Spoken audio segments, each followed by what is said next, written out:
Alright, welcome back. This is M-Dog. We're going to do a shorter video, and then I am going to work on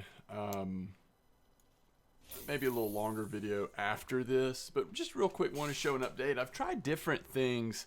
I actually found this advice off the RF4 forums, which there are some people that still seem to use it a little bit, it looks like, which is nice, but I don't know that I can say this person's name, but I'll spell it for you.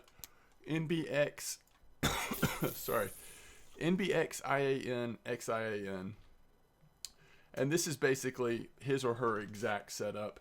And it does feel like this is a little more dialed in for catching the shad. So, from what I've seen, this is one of the better fish in terms of silver of these smaller fish. We are using mayfly. I really like the way these waggler, yeah, we're consistently catching them every time, pretty much. I like the way the wagglers are working, but you see the Pontic Shad, I guess is what they're called. Long, narrow body, back greenish, blue, sides are silver, white in color, can reach 53 centimeters in length. But we're using a match rig. Now, I think you could probably do this. In fact, let's experiment real quick. Let me make sure it's set up. So, this is what we're using, match rig. We've got one of these really big wagglers, which just shows up really well. It's just easy to see, you know. But let's also try, I think on my Bolo Rod, yeah, pretty much I got the identical setup. So we're clipping at 12 meters. The depth, we're keeping at about 1 meter. We're here at the fish dock, which is 80-165. And I've really just been casting out. Let's see if this works at all the same. I would think it would, but let's just check and see if we're catching those as consistently. I don't know why the match rods, I mean, they both have the same leaders. I just don't really know why match rods would catch them any differently than Bolo rods, but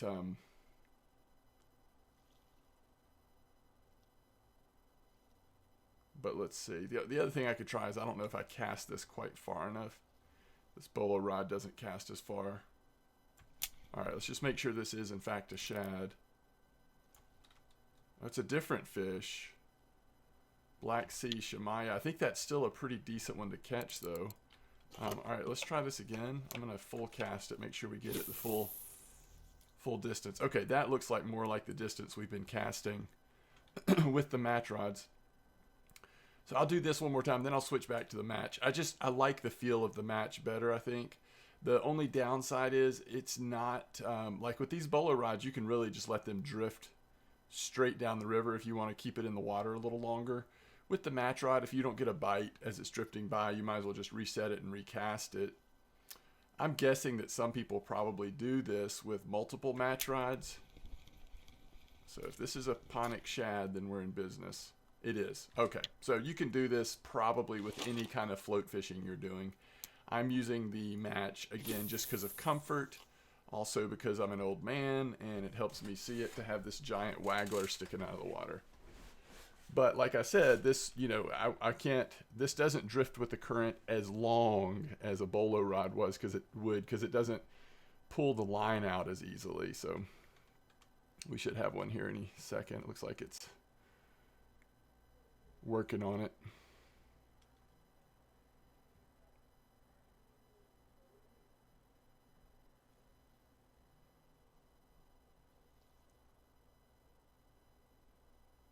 So this might be an example of, if we don't get a bite here in a second, then we're going to have to reset it. It still has something nibbling. Oh, there it goes.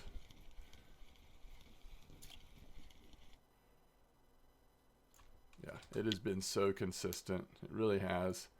And with how much silver these are worth, you know, and again, I don't even have feeders in. You could put feeders in. I would be curious to put a feeder in this same spot with mayfly. You know, would you catch some of these same species of fish if you got it like at the right at the right distance. There's another one. Let me see if I have, let me just set up a Bunison real quick. We're just gonna put one in.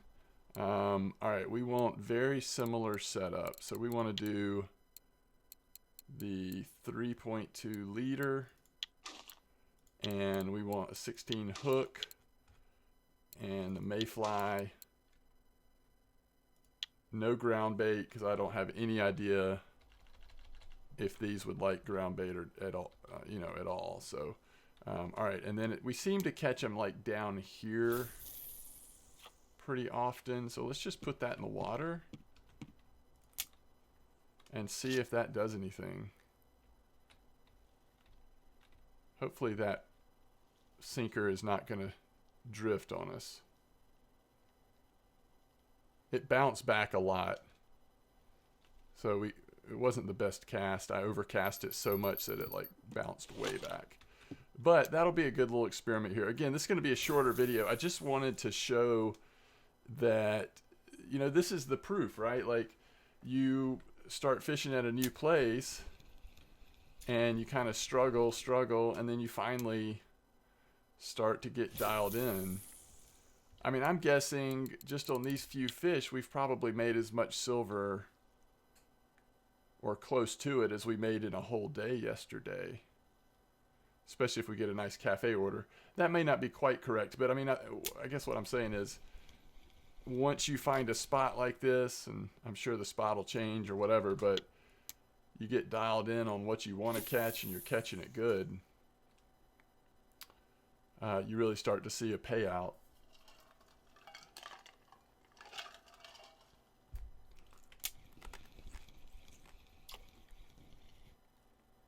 We're getting some small ones. Oh, there's a dace. It is interesting on these on the mayfly, nature mayflies, you really do see just about every fish in the water seems to be willing to bite these. All right, that's what we're looking for. Nice one. And I think these are going to average about 5 silver a piece, or at least the reasonably sized ones. The real big one I think is closer to like 10 or 11 silver, or the bigger ones, if we can get a couple of really nice ones.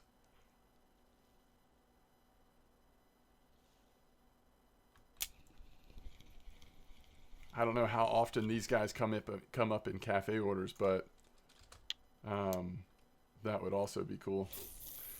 Before I wrap this video up, we will go look at the cafe just so we can see what is the price like in the different sizes of this fish.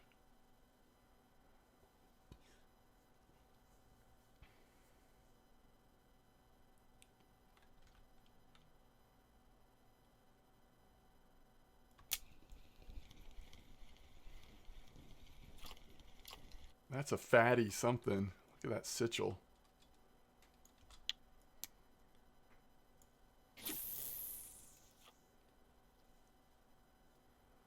Got no bites on the feeder so far. And that's very small. It came off, but it was very small. It just bothers me the way I cast that.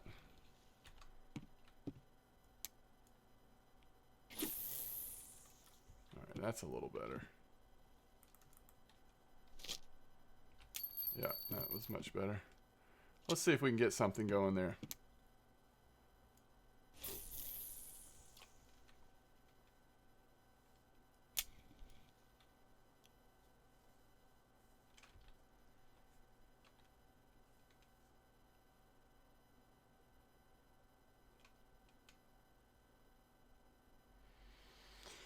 And we could try ground bait. I mean, maybe just like a very simple cracker or, you know, just some very neutral, basic ground bait mix. Might work. I don't know. I haven't fished for these fish enough to have a sense of that, but all right. It's nibbling on it.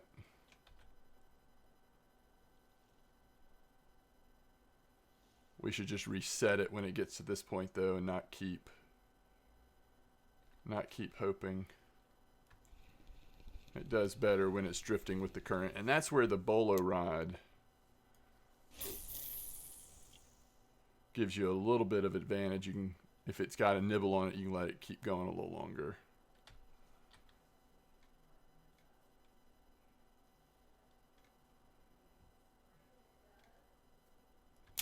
But overall, I definitely like how this feels a little better.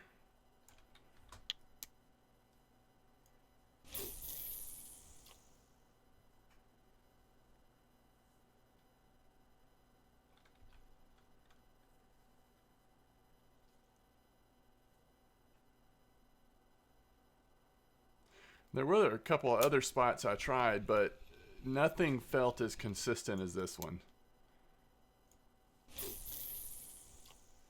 This has definitely seemed the best to me.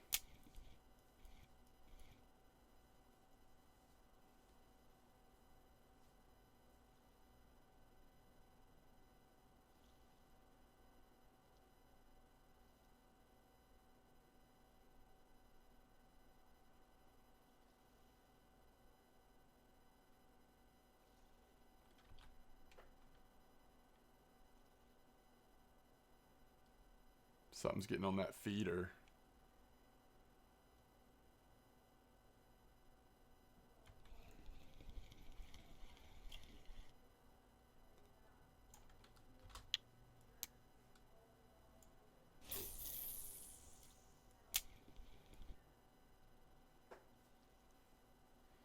At least it had the line twitching on the feeder.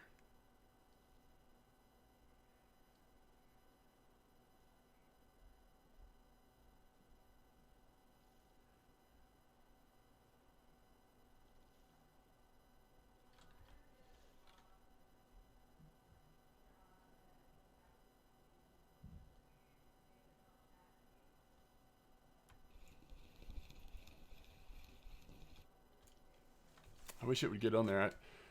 I'm ready to go. I'm ready to wrap this up and let's go look at the fish cafe just to see how these are doing. But I was wanting to see if that feeder was going to actually give us something.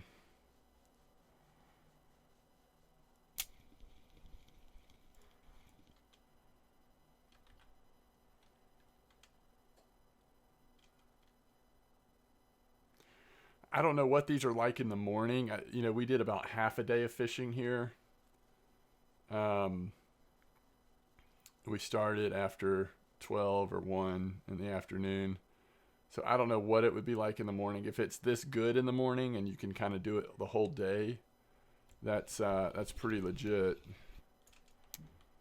And again, I mean, I think I would keep trying different spots too. This one has just been the most consistent for me so far. I think some people also like to go a little bit deeper for this fish species. We're at 1 meter. I think some people maybe set it a little bit deeper than that, but again, this has worked pretty well for me.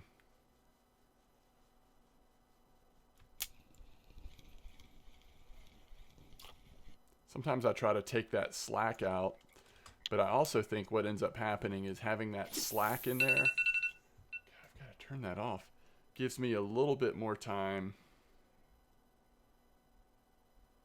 so that I can't pull it too fast because I have to reel the slack in first and then I pull it. So it probably works to my advantage because I tend to pull too quickly when I'm float fishing. The nice thing about this species though is that they don't tend to nibble all day. If it's going to be a Pontic Shad, usually it just goes down. You just see the waggler float go down and you just pull it straight out. Now, the mayfly is catching other species as well, so if the shad doesn't hit it, then you can get some trickier pulls, and I think those have been the fish that have been slipping off more. These shads seem to go just kind of grab it pretty aggressively for the most part. So see, I had to spend the time reeling in the slack, and then once I got to it, it was on.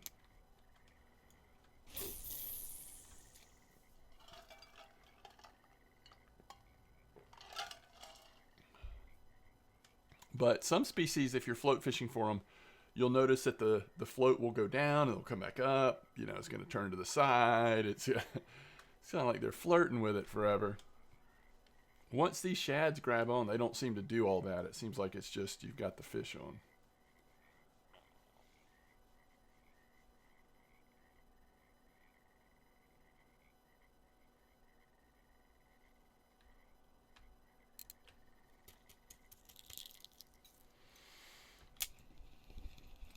All right, let's check the feeder, and let's go look at the cafe like I promised. Nothing's on the feeder, so I think if I, you know, next time I do this, I probably will. Why is my, I don't know, YouTube stuff all of a sudden going off everywhere. I think I probably will next time try that again with the feeder, but maybe adjust it a little bit. I'm just curious why you can't catch those. I don't know why you wouldn't be able to catch those. So some bream orders, which is kind of cool. This pumpkin seed order, but nothing of what we were catching for this couple or a little bit of time we've spent fishing. And let's go ahead and check the fish market. So let's go by weight. So first of all, for everything, 73 silver. That was a very quick 73 silver. Certainly a little higher silver rate than we had the day before, I would say. But let's just look at the shad by weight. Largest first. So you see, yeah, so the bigger one was over 10 silver. And I guess that's interesting. So the difference in 179 gram and 189 gram is a huge price difference. So you're really wanting as many of these 189 and above, and you start seeing a much bigger silver return. But even the cheapest one, you know, 1.69 silver. So they're going to add up. That's 48 silver just from the shad, and then everything else. Yeah, this species is good. 11 silver for the shamaya. The dace, decent sized dace, is paying almost 9 silver. Sichel, not so much. Of course, we know that the roaches aren't worth that much. But I just wanted to, since we've done, you know, a couple videos in a row at this place, I did want to do a follow-up there, just specifically looking at the shad. So anyway, I'm going to cut it off now before it turns into a full video. Thank you for watching. Good luck in your fishing, and I will see you later on.